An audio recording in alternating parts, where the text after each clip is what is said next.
I used to camp by winging it. No plan, no checklist, just vibes. And let me tell you, it backfired every single time. So I tested every tip and trick I could find, messed up a bunch, and finally figured out what actually works. These are the 8 rules I learned from trial, error, and one very muddy night I'll never forget. Number 6, almost cost me my life. So let's dive in and see which one's the best.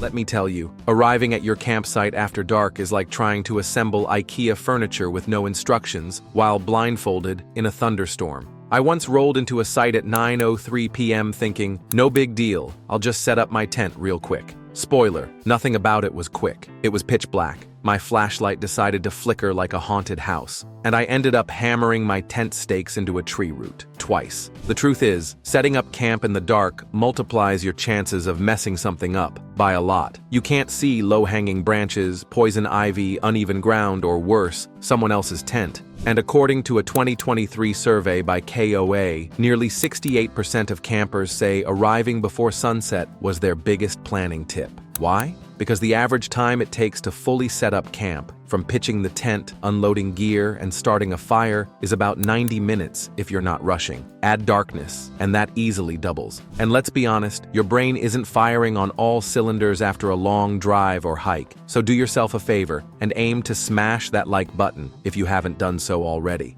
But no, in all seriousness, do yourself a favor and try to arrive at least 2 hours before sunset, because nothing ruins the great outdoors faster than a clumsy tent collapse at midnight.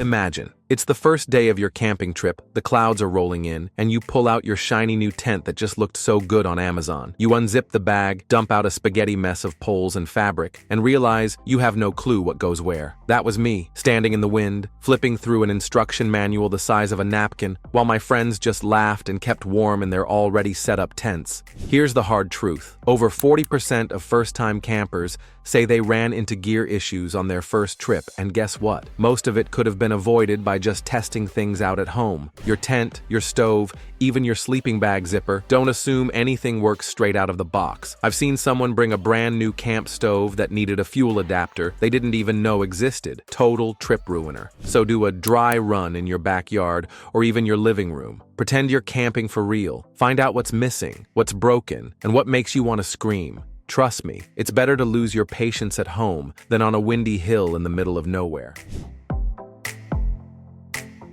You ever watch your phone signal just disappear 1 bar at a time until it's gone for good? That's exactly what happened to me halfway through a hike in the Rockies. 1 second, I'm confidently following Google Maps. The next, I'm standing at a fork in the trail like left or right. Spoiler, I picked wrong. I ended up 2 miles off course and had to backtrack uphill, with 20 pounds on my back and zero dignity. Here's the reality. Over 60% of national parks and remote camping areas in the US have spotty to no cell service. Some trails don't even get signal within 10 miles of the nearest town.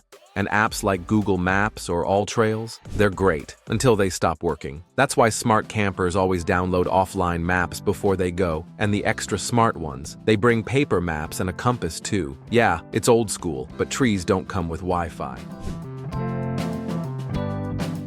There's something about camping that makes people wildly overconfident when it comes to building a fire. I blame movies. You see some rugged guy strike one match and boom, instant flames, cozy vibes, marshmallows roasting. In real life, not so much. I once tried lighting a campfire with damp wood, a single match, and sheer willpower. 45 minutes later, I had smoke, frustration, and a lighter that died out of pity. Here's the deal. Building a solid fire takes prep. Even seasoned campers mess this up. In fact, the National Park Service estimates that over 85% of failed fire attempts on public lands come from people using wet wood or not prepping tinder correctly. And while you're fumbling with soggy twigs, the sun's going down, temps are dropping, and your only source of heat is a stubborn pile of logs. Always carry dry tinder or fire starters. Those wax cubes, cotton balls dipped in Vaseline, or even dryer lint work like magic. And collect your firewood before sunset, when you can still see what's dry and what's trash.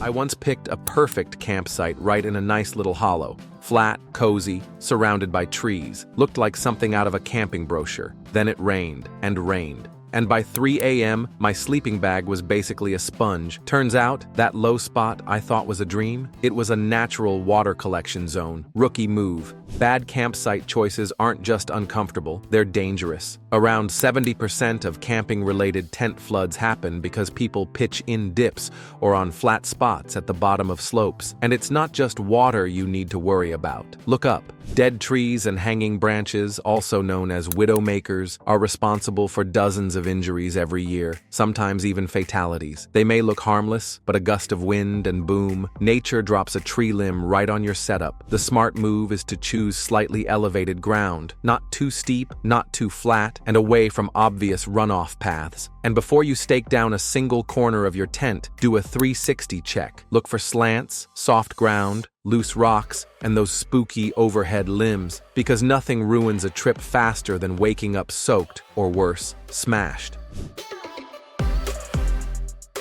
Let's talk water, because if you think 2 bottles will cut it for a weekend camping trip, you're either a camel or very, very optimistic. I once packed just 2 1-liter bottles for a 2-day hike, thinking I'd sip smart. Yeah, that lasted about 5 hours. By the end of the first day, I was rationing like I was stranded in the desert, and my lips felt like beef jerky. The average adult needs about half a liter of water per hour while hiking. That means just 4 hours of decent trail time can drain you of 2 liters, minimum. And that's not even counting cooking, washing, or just, being a human. Multiply that by 2 days, and you're easily looking at 6 to 8 liters per person. That's over 2 gallons. And if you're in hot weather or higher altitudes, even more. That's why smart campers always bring extra and pack a water filter or purification tablets, especially if there are streams or lakes nearby.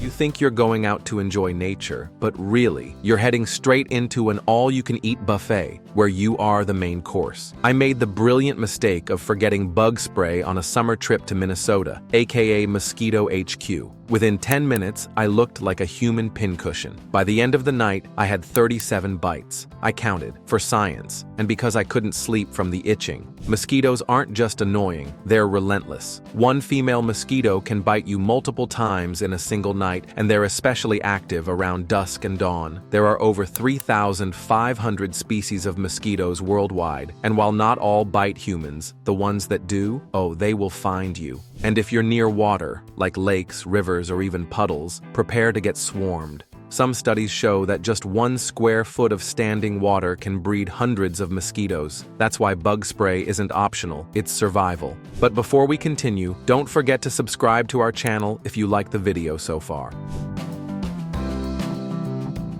It's easy to think, hey, I'm in the woods, shade everywhere, I'll be fine. That's exactly what I thought. Then I got sunburned through the tree cover. I didn't even feel it happening until I got back to camp, took off my shirt, and saw my neck, arms, and ears glowing like a boiled lobster. And the worst part? It was overcast most of the day. Here's the deal. Up to 80% of UV rays can still sneak through clouds, and even dappled sunlight under trees can toast your skin if you're out long enough. According to the American Academy of Dermatology, it only takes about 15 minutes of sun exposure to start skin damage, especially at higher altitudes, where UV radiation increases by about 4 to 5% for every 1,000 feet of elevation. That's why sunscreen isn't just for beach days. It's for every day outdoors. Thanks for watching. Here's another video camping enthusiasts loved watching.